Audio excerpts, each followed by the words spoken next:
Hello，大家好，又係到咗早起了林天空故事嘅時候啦。今日繼續同大家分享馬太福音第109集，耶穌預言彼得不認主。好啦，嗰個時候耶穌呢就對門徒講啦：今晚你哋呢為我嘅緣故呢都要跌倒，因為經上咁樣講，我要擊打牧人，羊就分散啦。但我復活以後，要喺你哋以先去加利利去。彼得就話：眾人啊，雖然會為你嘅緣故跌倒，我卻永不跌倒。哇！你睇下彼得呢，真係佢雖然非常愛主，但係呢，佢真係根本好唔認識自己，亦都呢好自大咁認為個個都會跌倒，但係我真係好愛你㗎，我唔會跌倒嘅，我點都唔會跌倒咁。於是耶穌就話啦：我實在告訴你，實在話俾你聽，今夜雞叫以先，你要3次唔認我。哇！你睇下呢一個耶穌對佢嗰個嘅認識同埋一個嘅預告，你諗下一個對自己即係咁有把握嘅彼得，你估佢心裏面當下會點樣諗呢？耶穌呢一句嘅宣告，跟住彼得就話：我就係必須同你同死啊！我亦都總不能不認你㗎。門徒呢，於是個個即刻衝翻上船，就於是話：哎呀，我哋都係啊，點啊點啊點啊點啊！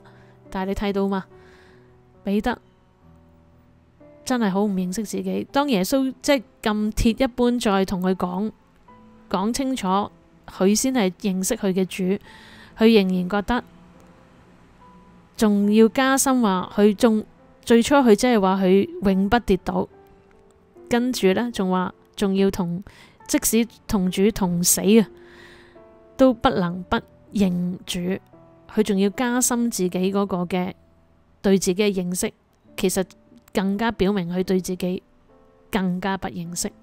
有陣時呢，唔知大家覺唔覺得，我哋對自己嘅唔認識呢，有陣時真係10萬個唔認識啊！覺唔覺得？好多時呢，當我哋即係越係對自己唔認識呢，就係越係調翻轉頭，覺得自己否定自己，唔係唔認識自己嘅。覺唔覺得自己會咁噶？人係好得意嘅，即係好似舉晒手，認為自己係一定冇錯嘅時候呢，好多時轉個頭就會發現自己原來係錯得好緊要。唔知大家有冇試過咁呢？好多時我哋拍晒心口話我哋愛主，但係當我哋拍晒心口話自己愛主嘅時候呢，可能原來我哋跟住好快就做出一啲事情，表示出自己好膽怯、好怯懦。當我哋呢，有陣時話我哋好愛弟兄姊妹，我哋好愛教會，我哋好點樣即係不知得了。但係點知呢？